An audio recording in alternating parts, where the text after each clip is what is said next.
Dunyoviy mashhur asar Yigit degan shundoq bo'lsa. Abdori Ehson Abdul Quddus. Misr. 11-bob. Saat istilgisi to'xtamay aylanmoqda. Navalning yuragi tunji uchrashishga talpinib, düpildab so'qmoqda. U karvetida o'ltirib, İbrahim kiyib qochmoqchi bo'lgan harbiycha kiyimni yamamoqda edi. U endi buni İbrahim yoki o'z muhabbatining kepini deb qaramaydi. Shirin orzusini tutib olmoqchi bo'lgandek kiyimni ko'ksiga bosatdi. Uni ehtiyot bilan zehn qo'yib tikatdi. Xuddi o'zining to'yliq kiyimiga qaragandek yenish-yenishlab to'ymay qaraydi. İbrahim mush kiyimni kiyib ko'rishga kelami? Bu kiyimni kiysa u qandoq bo'lib qolar? Naval bu ishlarni ko'z oldiga keltirib, ixtiyorsiz kulvatdi. U İbrahimning egiz, o'riqroq bo'y bastini, yo'g'on ko'zlarini, nepiz lavlarini, dushmanning ko'ziga sanjiladigan nayzadek qonshorliq burnini ko'rgandek bo'ldi. Birdinla qalbidagi shirin tuyg'udan yuzi o't oldi. Yana tatlı xiyollar qaynamaga g'arq bo'ldi. Onunğa İbrahim özünü çin quchoqlab, levini leviga yoqqandek, İbrahimning nafas elishleri quloq tubidila alınıvatqandek tuyuldi. Naval izo tortib yuzini chapan bilan etib oldi. U baxtlik, noyta baxtlik edi. Hasrat degan narsa uning turmushidan, o'y xiyolidan yo'qoldi. U İbrahimni uchrashishga kelolmasligi, qo'lga ilinib ketishi, qechib yurib uchrashishni xiyoliga keltirmasligi mumkin deb o'ylaydi. Ammo İbrahimga bo'lgan ishonchi bularning hammasini yo'qqa chiqaratdi. İbrahimni soqchilar tutolmaydi. U uchrashishga kelmay qolmaydi. Naval dushanba va chorshanba kunila uni ko'ralaydi. Shundaqdimi ko'nglining bir yerida qandaqdir bir qora ko'langi bor edi. Naval oshu qora ko'langining o'z baxtini changiliga elib olishidan ansiraydi. U faqatla baxtga erishgan kishilarning uni yo'qotib qo'yishidan qo'rqindak ish edi. Taqdir qismat azaldan shundoq bo'lsa kerak.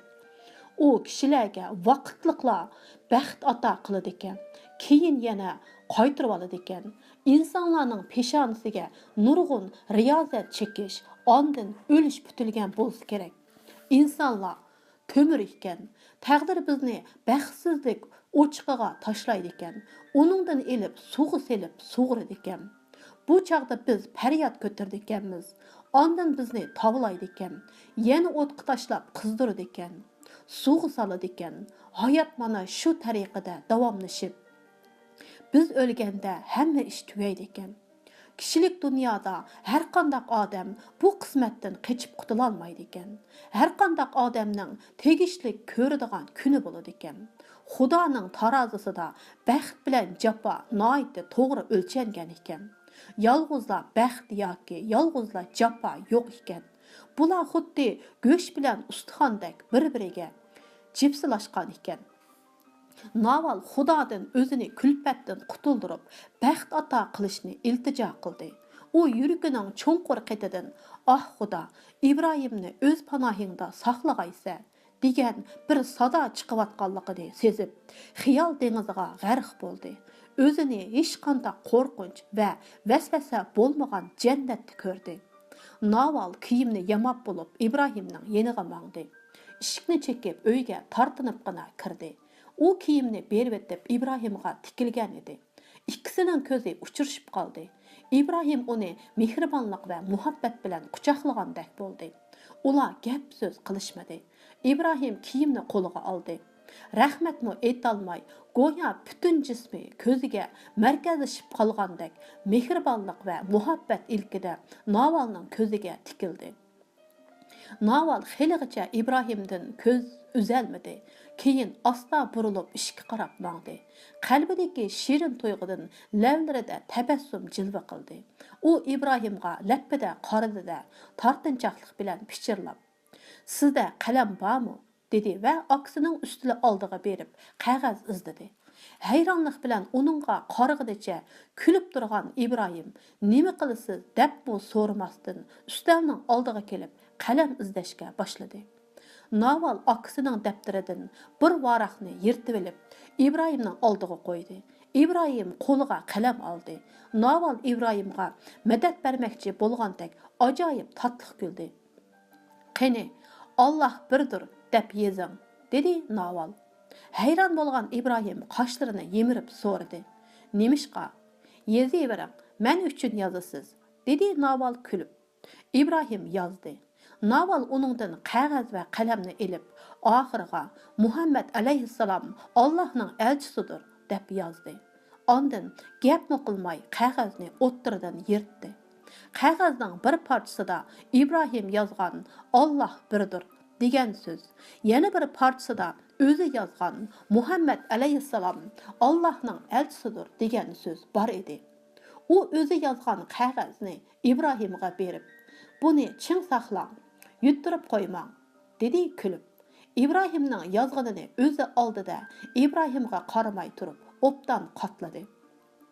"Dadam har qatim sirtqa chiqqanda omon eson qaytib kelishi uchun opam bilan mushunda duo yezishib oladi", dedi. Ibrohim buning o'tib ketgan sottiliq ekanligiga diqqat qilmadi va buningdan hayron bo'libmi ketmadi. Faqat muhabbatning qudratli kuchi bilan uning ko'zlari g'oyibona chaqnab ketdi.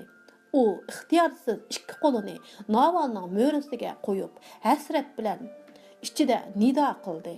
"Naval!" Naval gap qilmadi. Uningga tik beqibmi qaray olmadi. Ibrohimning qo'llari o'z mo'rasida ekanligini sezmadi. Faqat butun qini yuziga tepgandek, qonlari tomirlarini yerib chiqib ketadigandek tuyuldi. O'zida muhabbatning tangdossiz qudratini his qildi. Muhabbati qalbiga patmayotgandek, butun vujudi yaproqdek titrab ketdi. Naval masxush bo'ldi. Ammo u muhabbatning qalbidan teshib chiqmasligi, qonlarining tomirlarini yerib etmasligi uchun o'zini tutib olish lozimligini his qildi. Ammo nimishqa bunday qilish kerakligini Naval bilmaydi. Ibrohimning qo'lidan Naval siliqlik bilan bo'shandi-da, o'diqqan holda ittik eshikka qarab mo'ngdi. U ba'ayni uchib ketmoqchi bo'layotgandek, ammo uchqisi kelmayotgan qush edi. U to'xtab Ibrohimga burilib, qo'ng'iroqdek zil ovozi bilan "Yana nima kerak sizga?" dedi. Ibrohim go'yo "Siz nimishqa mendan yiroqlaysiz?" deb so'rayotgandek umidsizlik bilan uningga talmirdi. Ondan kayfi ushgan holda o'ziga: "Men nimishqa uning yenidan ketaman? Nimishqa bu uydan ketaman? Nimishqa bu yerda uning yenida qolmayman? Men qachonmi orom topaman? Qachonmi qechib yurmaydigan bo'laman? Nimishqa boshqa 10 minglagan odamlarga o'xshash xotirjam, rohat turmush kechirib, bu oilaning bir a'zosi bo'lolmayman? Naval shu topda meni yo'qotayotganligini, meningmi uni yo'qotib qo'ydiganligimni bilmayotidi-ku", dedi. Ibrohim Navalni balog'i tiqishdan ansirgandek pichirlab, "Rahmat", dedi. Orqadanlar qalbidagi isyonkor ruh uyg'ongandek unlik so'zladi. "Mening bugun ketadiganligimni hech kimga aytmang. Tog'amga tushlik dam ilishdan keyin ayting." "Ma'qul", dedi Naval kulimsirab va ko'zi bilan Ibrohimning qo'lidagi qog'oz parchasini ishorat qildi. "Diqqat qiling, uni yetirib qo'ymang." "Unda qilamdigan", dedi Ibrohim muloyimlik bilan. Naval qaytib chiqib hujrasiga kirdi. Uning parvoz qilg'usi keladi, ammo mumkin emas edi. U kiyim ishkobidan oltin yalitilgan kichikkina qutini oldi. Qutida kichikkina Qur'on Karim bor edi. U karvatda o'ltirib, Ibrohim yozgan hilqi xatni elib, xuddi yorining muhabbat xatini o'qigandek qayta o'qib, har bir harfini ko'zi bilan so'yib chiqdi. Ondan qatlab Qur'oni Karimning ostiga selib, qutini bo'yniga esib oldi. Soat istilkisi to'xtamay aylanmoqda. Bu ailening turmushi odatdagidek davomlashmoqda. Mo'may oshxonada ishlab yuradi. Samiya odati bo'yicha lalanglab Birdam oshxonaga kirib, opsining yenida turib baqatdi. Birdam chechini tarmag'anligi yodiga kelib, hujrasiga kirib, aynak oldiga baratdi. Chechini tarab bo'lmayla yana oshxonaga kirib, tog'aqni tishilib olib, qozondagi tomoqni ilashtiratdi. Ondan yana aynak oldiga berib, chechini taraytdi. Arqadanla kiyim almashtirg'usiga kelib, ishkapni ochatdi. Ammo kiydiganni olmay, kiyimlarni ratlab ketdi. İbrahim heliqi qog'oz parchasini tutib o'ltirib ketdi. Qog'ozdagi xatni o'qig'ach, xatning ustixiniga sap soldi. Naval ani bak yo'g'on, he harfini bak kichik yozgan edi. Buni ko'rib İbrahim ixtiyorsiz kulib etdi. Orqadanla ko'ngli bir xil umidsizlikdan g'ash bo'ldi. U hukumat, saqchi va Angliya alvastilari bilan oxirgacha kurash qilib, Naval uchun bo'lsa-mu yashashga niyat qildi. Ondan sirtmoqda qiynalayotgandek eg'ir tindi. Naval baxt tuyg'usiga g'arq bo'ldi. U ko'ngli yayrag'an holda hujrasini tozalab yig'ishtirdi. Ondan oshxonaga kirib, o'choqqa o't yoqdi. Uning e'tiqodi va orzusi qochilangan qutichoq maydasida pulanglab, birdam uning yuragiga kirishga to'shik izlayotgandek ko'ngliga surkilatdi. Birdam ikki ko'ksi o'ttirisiga kirib olatdi. Muhit qaytib keldi. U hech qanday xabar elib kelmagan edi. Ammo u soatning chikildishi nervisiga tegayotgandek beorom bo'layotdi.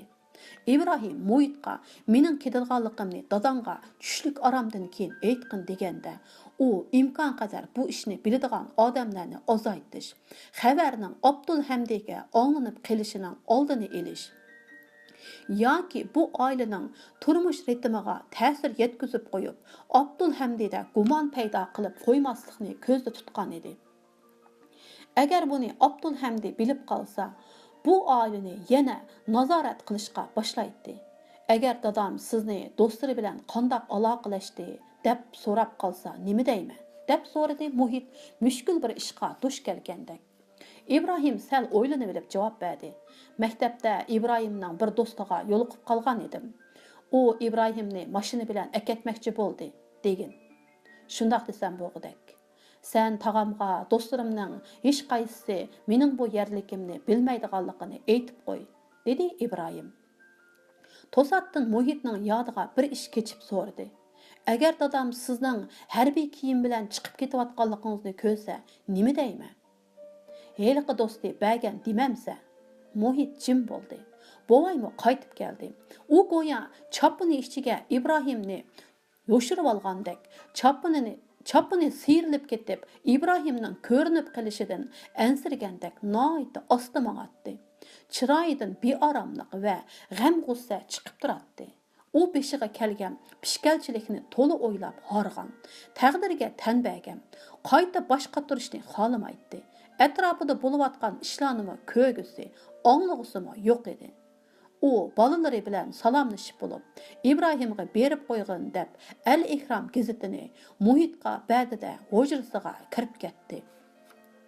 İbrahim o'ylagandek Abdulhamdimi keldi. O'zining aqlliqligini ko'rsatmoqchi bo'lib kelgan Abdul uzun o'ltirmadi. Abdulhamdi İbrahim Muhitlar bilan birdan paranglashib o'ltirdi va İbrahimga o'zining heliqi saqchi og'inisi bilan uchrashganligini, u saqchi qo'lga ilinganlar ismligini aytib bermoqchi bo'lganligini aytdi. Deginingizdak bo'lsin ilohim, bu ishni ching tuting. Siz menga yordam qildingiz, dedi İbrahim minnatdor bo'lgan holda. Asli Abdulhamdi u saqchi bilan uchrashmagan va saqchini tepish niyatimi yo'q edi. Faqatla İbrahimni o'ziga ishontirish, o'zini uningga sodiq ko'rsatish uchunla shundoq deb qo'ydi. Ondan u Samiyaning yeniga keldi. "Singlim, yaxshimisiz?" dedi u hijib. Samiya nozlanib boshqa yoqqa qarab oldi va "Yana kapsiz-ku" dedi. "Sizni seg'inibchi", dedi Abdulhamdi yana hijib. Samiya onunğa ləppədə qarab qoyub, "Gepini qarang", dedi. Abdulhamdi go'yo Samiyadan "Sizni söyəmən" degan gapni anglagandek og'zi qulqiga yetdi. Tağam uyg'onib qilib, mening bu yerda ekanligimni bilib qolmasin deb, putining uchida dastlab chiqib ketdi. Bovay soat 5da uyg'ondi. Onun uyg'onishi butun oilada harakat boshlanishining signali edi. Uydagilar iftorning tayyorligiga tushdi. Bovay tahorat elib peshin o'qidi. Ondan g'amga patgan holda dalon uydagi divonga kelib o'ltirdi. Ammo hech narsani xiyol qilmadi. Muhit Al-Ihrom gazetini ko'tarib kirdi. Bovay uning qo'lidan gazetni elib ko'rishga boshladi. Muhit arsalda bo'lib, qimirlamasdan turaverdi. Bovay beshini ko'tarib, jiddiylashgan holda so'radi. Nim bo'ldi? Ha, nima ish? Nimanda qarab tursa? Muhit eg'ir yukdan xalos bo'lishga oldirgan tarzda. İbrahim bugun ketmoqchi, dedi. Bovayning ko'zlari chaqchib ketdi va ixtiyorsiz cho'chib so'radi. Nima deyapsa? İbrahim ketmoqchi. Qachon? Soat qanchada mangadi ekan? Bovay uning so'zini bo'lib etdi. İftarga zambirak etilgan chaqda. Bovay cho'ng bir g'am g'ussidan qutulgandek xo'shallikqa cho'mdi. Ammo hozir bu xo'shallikni chandırdigan payt emasligini bilib, o'zini tutib oldi-da, beoram bo'lgan qiyofatda so'radi. Hamma ishni o'rinlashtirib qo'yibdimi? Uyimizdan chiqib ketgandan keyin uningga biror ish bo'lmasa, Bovay ko'nglini taskin topqizish, o'zini hissiyot, qoida yo'sin va o'ziga singan axloq fazilat jihatlarda yerga qaramaydigan qilish uchun o'g'li oldida o'zini salmoq tutdi va muhitning javobiga ancha iron qilmadi. Ha, hamma ishni joy-joyida o'rinlashtirdi. U nega boradi ekan? Muhit dadasining oldida xuddi boshliqiga do'xlab berayotgan xizmatchidek turgan peti javob berdi. Rastını aytsam bilmayman. Faqat uning bir necha og'inisi borligini bilaman. U og'inlari bilan qandoq aloqalashdi? So'rab qilgandek so'radi Bovay. Men maktabda uning og'inisi bilan uchrashib qilib, deb qo'ygan, dedi Muhit ko'zini dadasidan qochirib. Dadasi uningga olaydi. Muhit o'zini oqlamoqchi bo'lib darhol. Biroq ularning hech qaysisi İbrahimning bu yerlikini bilmaydi, dedi. Bovay ochiq aralash taajjub bilan Muhitga qarab birdam turdi. Ondan xuddi hozir uni tillaydigan chaq emas deb o'ylagandek yoki İbrahimning bu uydan ketadiganlik xabarini anglab paydo bo'lgan xo'shalligi bilan o'g'lini kechirib etgandek tilini chaqildatib qo'yib, "Bo'pti, shundoq bo'lsin", dedi va jim bo'ldi. Bovayning jim bo'lishi bilan Muhitga jon kirdi. Kiyib ketsin deb İbrahimga og'inlardan harbiy kiyim akilib berdim, dedi u. Bovay o'g'lining buncha ishlarni qilganligiga ishonmagandek hayron bo'lib turibla qoldi. U achchig'ini ichiga yutib, o'g'liga vaqirib etishdan o'zini oron tutib oldi-da. "Alloh, Alloh, uning ishlarini o'ng qilg'ay", dedi. Bovay chin ko'nglidan shundoq bo'lishini tilaydi. Chunki İbrahimning bexatarligi Bovay va butun oilasidagilarning bexatarligi bilan bog'lanishliq edi. U bir savobliq ishni qildim deb xotirjam bo'ldi. Shundaqla uningda mag'rurlanish va faxrlanish tuyg'usi paydo bo'ldi. Ajiba, men bir milliy qahramonni qutuldiryapamdiman? Uyimda panohlik tilagan odamni saqlamadimmi? Mardlik, azamatlik emasmi ya? Men hayotimda xotira bo'lgudek ish qildim. Bu savobliq ishim tarixga yozilmasimi hayotimdagi cho'ng ish bo'lib qoladi. Bu o'g'limni tarbiyalaydigan yaxshi ish bo'ldi. Vatanparvarlikning shuar tovlab namoyish qilish, tashviqot varaqasi tarqitish, yo'shirin o'ltirishlar emas, balki bir xil fazilat, azimatlarga xos mardonalik ekanligini ko'rsatib qo'ydim. Muhit o'zi omroq chiviq o'rindiqda o'ltirdi. U endi o'ltirishiga Bovay sopma kashini kiyib etib, "Orqamdan mang", dedi. Muhit dadasi bilan dadasining hujrasiga kirdi. Bovay tompishkadan bir bog'lam ochqichni oldi. Ishkopning bir tortmasini ochib, kona portmalni oldi-da, uningdan 5 fond sterling pulni elib Muhitga berdi. "Buni İbrahimga berib qo'ygan, lozim bo'lib qola", dedi. Muhit dadasining birdinla sexilishib ketganligiga ishonmagandek hayron bo'lib qarab qoldi. Ondan dadasining oq ko'ngilligini esiga elib kuldi. "Xudoyim umringizni uzun qilg'ay. Bovay hayajonlanganligini o'g'liga bildirmaslik uchun darhol burilib, portmalni tortmaga solgan bo'lib so'radi. Buni opang bilamdi? Bilmaydi. Birinchi bo'lib sizga aytyapman. Berib, uningga aytamsa amdi. Bo'ladi. Chaqirgandek hujraga Momay kirib keldi. Uning yuzini ter tomchilari bosgan edi. Nima qilyapsizlar? Deb so'radi u va javob kutmasdilla so'zlab ketdi. Bugun purchoq bilan sovuq lag'man qildim. G'iding-piding qilmay yangla. Oshxona ham uyning ishlariga yetisholmayla qoldim. Ata buning yo'lini qilmasanglar bo'lmaydi. Angladingmi, dadisi? Muhit, uningga aytqana, dedi bovay kulimsirab. Muhit kulimsirab orisoldilikda turib qoldi. U menga nimani aytmoqchi? Gap qilsanglarchi, mendan bir ishni yo'shiryotamsizlar ya? İbrahim ketdi ekan, dedi bovay. Hajab yaxshi, dedi Momay, lekin darholla ko'nglidagini pusuqqida davatganligini his qilib, gapni o'zgartdi. U nimaga oldiraydi ekan? Turaversa bo'lmamdi ekan.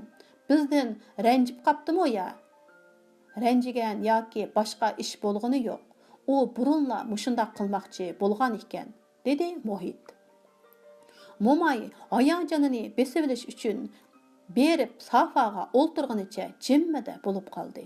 Uning ko'ngli yerim bo'ldi, ma'yusdandi va g'am bosdi. Chunki uningda turmushida bir mahal patparaqchilik bo'lgan. Mana endi xuddi to'y tugab, nazar tarqab, uningdan faqat quruq aslimalar qolgandek tuyg'u paydo bo'ldi. Rostini aytsam, uningga tas bo'ldi, dedi Momay ichingan holda. Muhit chiqib ketmoqchi bo'lib edi, opasi uni chaqirib oldi. Muhit, İbrahimning Qur'oni Karimi bormidi?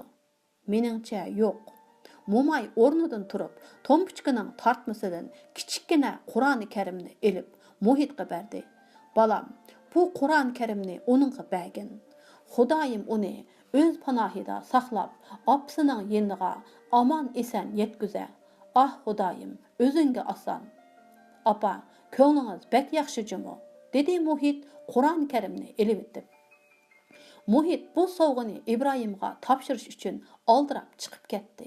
İbrahim harbiy kiyimini kiyib, texmi salopatli bo'lib ketdi. U aynakka qarab miyiqida kulib qo'ydi. Bu tabassumi xushallanishdan ko'ra o'z taqdiridan ma'yuslanib, o'zini masxara qilganga bakrak o'xshatdi. Muhit uyga kirishiga İbrahim uningga burildi. Buni lozim bo'lib qolar deb dadam berdi, dedi Muhit 5 funt sterlingni İbrahimga sunib, kulimsirgan holda. İbrahim olaymi, olmaymi deb ikkilanib qoldi. İbrahim, bu pul cho'qim lozim bo'ladi. Hozir tortinib turadigan vaqt emas, dedi Muhit uningga yaqinroq kelib. Darvaqa, İbrahimga pul lozim edi. U ketishni planlaganda muhim ish sifatida pul to'g'riliq o'ylashgan edi. Turmada bo'lgan bo'lsa, ota-onasidan pul so'raydi. Hozir sirtda qechib yurgashga unda qilolmaydi. U arisaldilik ichida pulni oldida yanchiqoga silib, ta'sirlangan holda, "Sizlarga qandoq rahmat aytsam bo'lar? Sizlarning shafqatinglarni mangu unutmayman", dedi. Muhit darhol qo'lidagi Qur'oni Karimni uningga sundi. Buni opam berdi. İbrahim Qur'oni Karimni oldi, so'yib qo'yib yanchiqoga selib oldi. Opasi esiga keldi bo'lg'ay, mehri bilan. Xudoyim opamni o'z panohida saqlasin, dedi. U minnatdorligini ifodalashga ojizlik qilayotgandek birdan jim bo'lib qoldi. Ondan eg'ir xursunib so'radi. İftar zambriga etishga yana qanchalik vaqt bor? 5 minut qoldi. Muhit soatiga qarab qo'yib javob berdi. İbrahim ustalning tortmasidan tapanchasini oldida, uning bilan tonishib qolganligiga pushaymon qilgan va hozir yana qo'liga uni ilishga majbur bo'layotganiga afsuslangandek tarzda ma'yuslik bilan tapanchaga qarab turib ketdi. Shu topda uning qarashlarida turmaga kirishdan burunqidek omroqlik, havas yo'q edi. İbrahim tapanchadan o'qlarni chiqarib, xuddi tish doktori bemorning tishlarini tekshirgandek tekshirdi. Tepkisini 2 qatim besib qo'ydi. Ondan boshqadan o'qlab yanchiqoga soldi. Muhit Onunğa xuddi yılan oynatquchining zaharlik yılan oynatishiga qaragandek qarab turdi. İbrahim muhitqa burilib so'radi. İftar zamiriga etilishdan burun tag'am bilan ko'rishib qo'yaymi? Muhit xuddi İbrahim hozirla poyizga o'ltirib ketsa, xo'shlashishga tayyor turgan odamdek turatdi. Qani, marhamat, dedi u. İbrahim yetib ketmasin degandek naval xat yezib bergan qog'ozni solgan yonchiqini tutib qo'yib, Muhit bilan uydan chiqdi. Ularga Samiya yo'liqdi.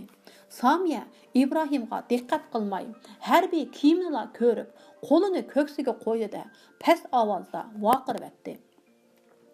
Voy Xudoyim, o'zing saqlag'aysa. İbrahim uning oldiga keldi. Kulimsiragan holda uningga qo'lini uzatdi. Samiyaning qo'lini siqib turib, muloyimlik, minnatdorlik bilan "Hamma ishingiz o'ngishli bo'lsin", dedi. Samiya uning bilan gongirgan holda qo'l ilishdi. Naval Samiyaning orqasiga kelib, quliqiga pichirladi. U hozir ketidi. Samiya eg'ir xursinib, "Buni o'ylamabdima, qarag'ina, bu kiyim uningga hajab yarashibdi", dedi. Naval go'yo Samiya o'zini maqtayotgandek, o'ziga toliq odamni ta'riflayotgandek xo'shal kulimsiradi. Ko'zlari hayronlik ilkida İbrahimga tikildi. Yuragi qepidan chiqib ketgudek bo'ldi. İbrahimning pagonidagi yulduzlarning yeniga chiqib olg'usi keldi. Och singil ikki yigitning kaynidan mehmonxona uyga kirdi. Radioda Qur'oni Karim qiroat qilinayotdi. İbrahimning bovayning qo'liga so'yishga tamshargan edi. Bovay qo'lini tortib olib, "Xudo rahmat qilsin bolam, o'ltiring", dedi. İbrahim momayning qo'lini so'ymoqchi bo'lib edi. Momaymi qo'lini tortib olib, "Tavozu qilmang bolam, Xudoyim sizni omon eson qilg'ay", dedi. İbrahim nima qilarini bilmay tortingan holda o'ltirdi. Nutluq so'zlash uchun tayyorlik qilgandek tukurkini yutib, eg'ir tinib olib gap boshladi.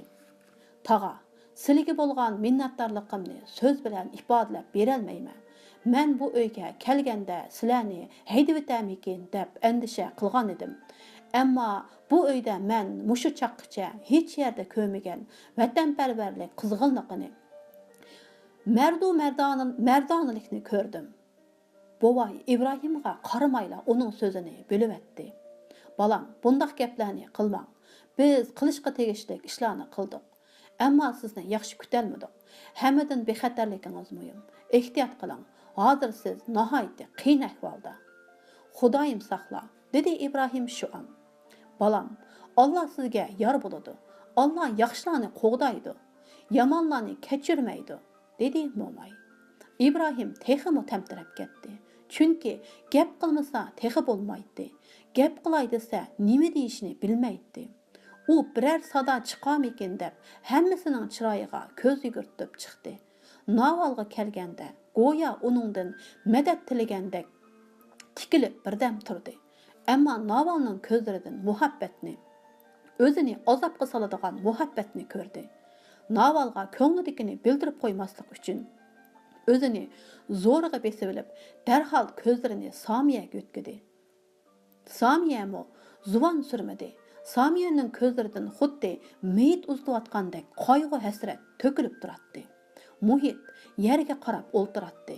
Bovay jimjitlikni buzmoqchi bo'lib, eg'iz ochdi-yu, shu an ortiqcha gap qilayotganini sezdi. "Balam, yana nima ishingiz bor? Tortinmay davring. Qo'limdan keladiganlar bo'lsa, men tayyor."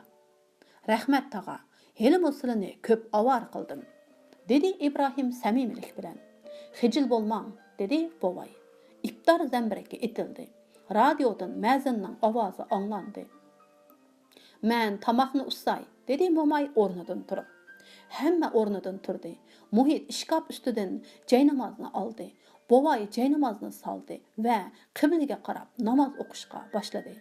Muhit, Samiya va Navallar İbrahimning oshxonaga mengishini kutib turdi. Ammo İbrahim, "Sizlar berib tamoqinglarni yeyaveringlar. Mushu xo'shlashqinim bo'lib qolsin. Sizlar tamoq yeyotganda chiqib ketaman", dedi. Ular bir-biriga qaradi, ammo midirlamadi. "Sizlar beringlar, beraveringlar. Ishlar burunqidek tabiiy bo'lsin. O'ylamagan yerdan biror ish chiqib qolamdi", kim biladi, dedi İbrahim yana. Siz tamak yememsiz, so'radi Samiya ich og'ritib. Yo'q, dedi İbrahim ko'zlari bilan rahmat aytib. Lekin siz atdegandan beri hech nima yemadingiz, dedi Samiya samimilik bilan. Hech qisi yo'q. Men ro'za tutmadim emasmi? Bo'pti, men sizga ozroq qoqliq bolka akilib beray, dedi Naval. Rahmat, harbiylarga ko'chada bolka yeyish ma'ni qilingan, dedi İbrahim mehribonlik bilan kulib. Oshxonadan sho'rpa ko'tarib chiqqan Mo'may İbrahimning gapini anglab qilib, "Yo'q, och qo'saq ketsangiz bo'lmaydi. Bu ishingiz qamlashmadi bolam", dedi. "Hech qisi yo'q. Hammacha qo'rsiqim oshmadi", dedi İbrahim adab bilan. Ondan Mo'mayning yeniga kelib, o'z hayotini shu oliyjanob sop qo'lning olqiniga qo'ymoqchi bo'lgandek, uning qo'lini avaylabgina tutib so'yib qo'ydi. "Balam, Xudoga omonat, omon bo'ling." İbrahim Muhit bilan qizg'in qo'l elishdi. Ularning ko'zlari bir-biriga tikildi. İbrahim Samiya bilan qo'l elishganda kulib qo'ydi. Ammo Samiyaning o'pkisi o'rilib oralla. "Alloh sizga yor bo'lsin", dedi. İbrahim Naval bilan qo'l elishdi va uning qo'lini qo'yib etkisi kelmadi. U go'yo orzu baxtimni ko'may degandek ko'zlarini yumib oldi. Uningga Navalning pichirlishi anglandi. "O'zingizga ehtiyot qiling", dedi Naval va texmu past ovozda qo'shib qo'ydi. "Men uchun." Oxir ular meyit uzutib mangan odamlardek noyta osta, eg'ir qadamlar bilan mengib tamoqxonaga chiqib ketdi. İbrahim o'rindiqqa o'ltirdi-da, shu topda hayotidagi eng ichinishli azob chekayotgandek cho'nqur uxtatdi. Bovay namozini o'qib bo'ldi. Baya u namoz o'qiyotgani bilan hamma ishni sezib o'ltirgan edi.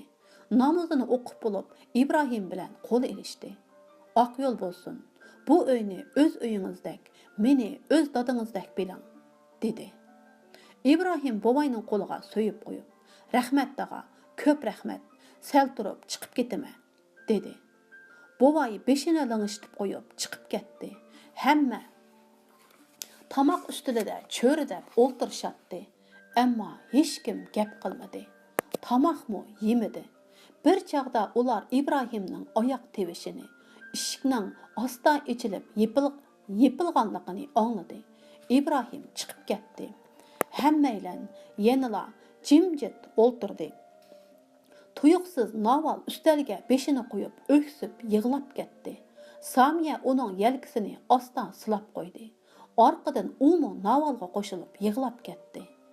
Naval o'rnidan turib, hujrasiga kirib ketdi. Uning ko'z yoshi saldek oqmoqda edi. Samiya uning orqasidan hujraga qarab mangdi. Bovay, Mo'may, Muhit gap so'z qilishmadi. Mo'may sopliq bilan sho'rpini oralashtirib qo'yib, mag'zini bo'ylab eqiyotgan ko'z yoshlarini surtdi. Ondan yana qo'liga sopliqni elib, "Parvardigorim, hajabmi meni beoram qiladigan ish bo'ldi-ku", dedi. 11-bob tugadi.